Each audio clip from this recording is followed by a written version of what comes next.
Good morning. Happy Sunday to you. So glad you could join me today for Sundays with Sand. I am glad to have you with me. I want you to like my channel, invite your friends and family to join in as we look at our devotion for this week. Every Sunday we come here and talk about a devotional to start our week off, and you can continue your devotions on your own throughout the week, but we'll just meet here on Sundays to just start our week off right. So today we're going to be talking about worship.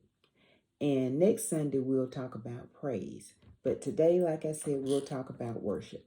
So when we look at the meaning of worship, it's to honor or show reverence for as a divine being or supernatural power, to regard with great, extravagant respect, honor, or devotion.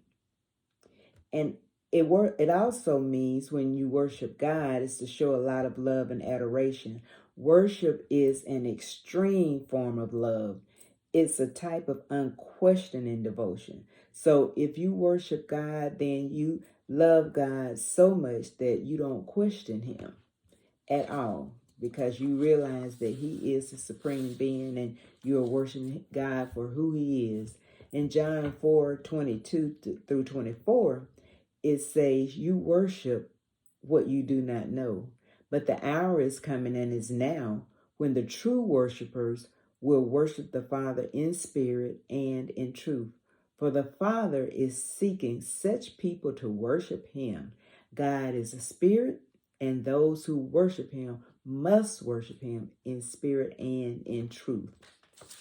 And when we look at the Old Testament, there are some words that describe worship, and one of them is aboda,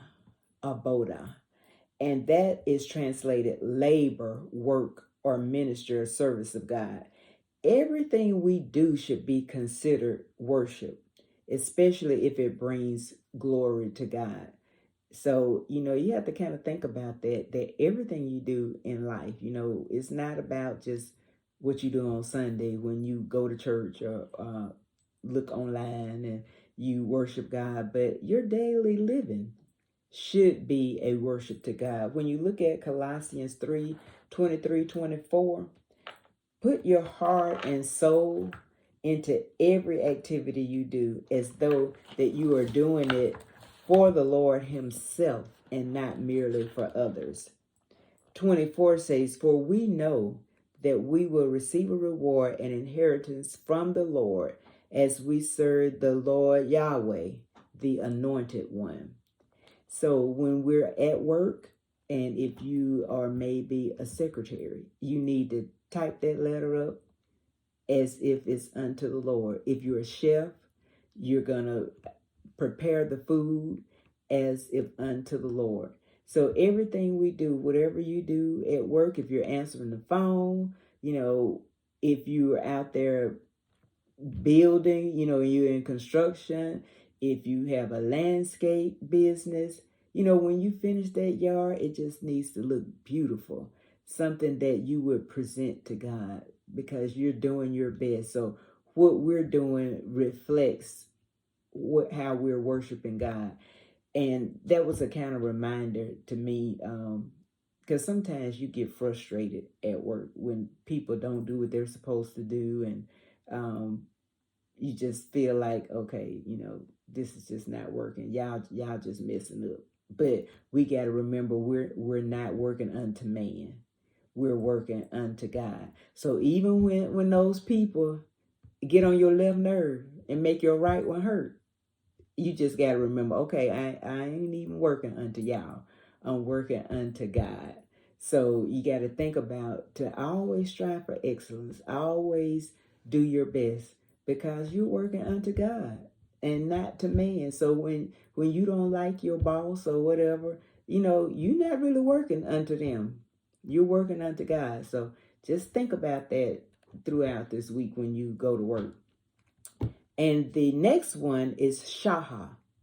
And this word is used to describe the specific act of worship.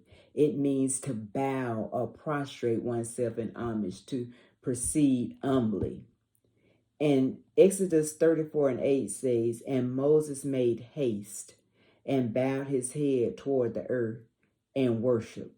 So Moses had gone up to Mount Sinai, but he realized the importance of worship too, and he bowed before God, and he was saying that, Lord, if you're pleased with me, please go with us. He wanted to make sure God was with him as he went out, and so it shows us this is an example back in the Old Testament where Moses was worshiping God.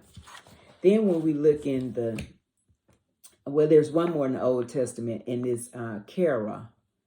And it's the root word of this is translated as to bend the knee, and by implication to sink or prostrate oneself. And when you prostrate, you're laying down with your face face down. And in the New Testament, there are some other words that mean worship. Latruo, that means servitude, the state of a hired laborer, and is used in describing the service of God or the divine worship. In the general sense, all that we do, as I mentioned before, that the Aboda, the Old Testament, and Latruo is the New Testament, is that what we're doing is in service to God. All that we do because of our commitment to the Lord could be called worship. And then we look at the second one is called proskuneo. And this corresponds to the Greek word describing the specific act of worship. It means to prostrate oneself in homage, to adore, to bow down, to worship. So we see that some of these meanings, they have the same, but I was just showing you the Old Testament words that refer to worship and the New Testament words that refer to worship. And when we look at the Hebrew and Greek terms described above, they paint a multi-dimensional portrait of worship. From daily service to overall mindset to corporate posture, these reveal the multifaceted expression of the word worship. On the one hand, there is the worship experience where we do all in service to God and for God. And then on the other hand, there's a specific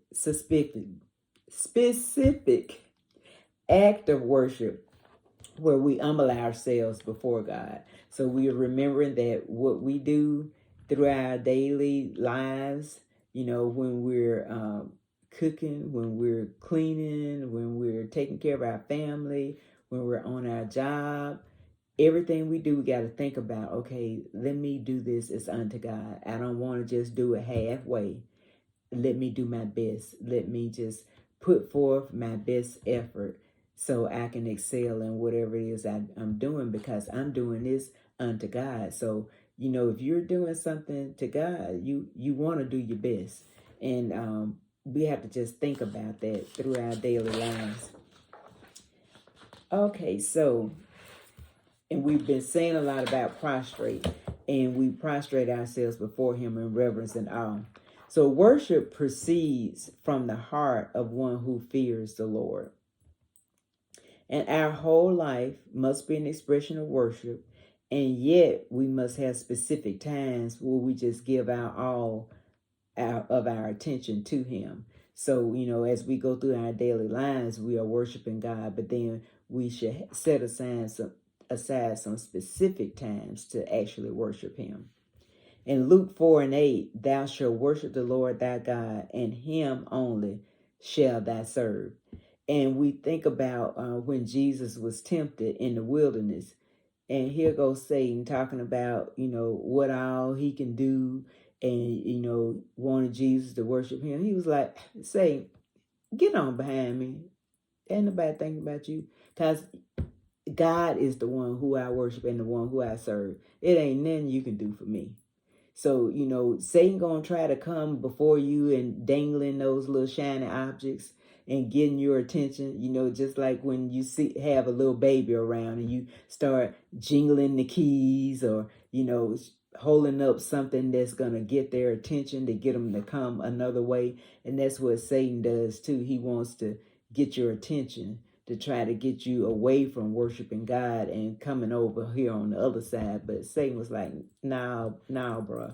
That ain't gonna even work, because God is the one who I worship. And as we mentioned before in John 4:24, we must worship him, and worship him in spirit and in truth. And then when we look at an example of worship, we look at the lady with the alabaster box. I'm not exactly sure what sin she was guilty of, but the whole thing was that she was seen in the city as a sinful lady. And she knew, of course, what her reputation was, but she heard about Jesus and she wanted to go to Jesus and worship him. So one of the Pharisees had called him into his house to eat dinner or what have you. So she got in there somehow and was behind him, and she was just crying. And her tears started to fall on his feet. So she bent down and she washed his feet with her tears. And then she dried his feet with her hair. And she didn't have much, but what she had, she knew that she wanted to give it to God or to Jesus as a form of worship to him. So she had her oil in the alabaster, and the way it was made, if you broke the neck off of it to let it out, you had to use it because it would dry up or whatever. So that was all that she had, but she gave what she had, and she started pouring the oil on Jesus' feet and just worshiping him. And what the guy who invited him in, he was like, "What you doing in here? How you get in here? We know that you're a sinful person, and why are you here? And you shouldn't be here with Jesus. And this is just not the place for you." And Jesus said, wait, hold up. He said, "Now, you did invite me in, true enough." He said, "But did you wash my feet?" And he said, "She washed my feet with her tears." What did you do? She humbled herself to get down on the ground. And he was like, "You didn't greet me, with the holy kiss or anything. She been kissing my feet, this whole time. She's down here, washing my feet with her tears, and she's anointing them with the oil that she has. She's kissing my feet." So he was like, no, we're not going to do that. So, they were being judgmental, but Jesus said, "No, we know that she's a known sinner," but he told her that she was forgiven of her sins. So worship involves a heart that is fully seeking God to honor him and not to impress other people. And, she knew what the people thought of her, but she didn't care. She was like, "I don't care what they say about me or what their thoughts are or what they're going to try to do to me or whatever. I'm going because I want to worship him." And that's what she did. She loved him in her heart, and she made it a point to do what she needed to do to get in there and worship him. So we don't need to be quick to judge other folks. Just look at what you're doing. So just so as you go throughout your week, just think about this and think about it when you're not doing your best. That, would God be pleased with that? Because we got to work as unto him. So I want us to just remember that. That ends my lesson for today. So repeat after me. I am one and only one. I can't do all things, but I can do some things. That I can do, I ought to do it. And by the grace of God, I will do it. Go out and have yourselves an amazingly awesome week, and I will see you here next Sunday. Have a good one.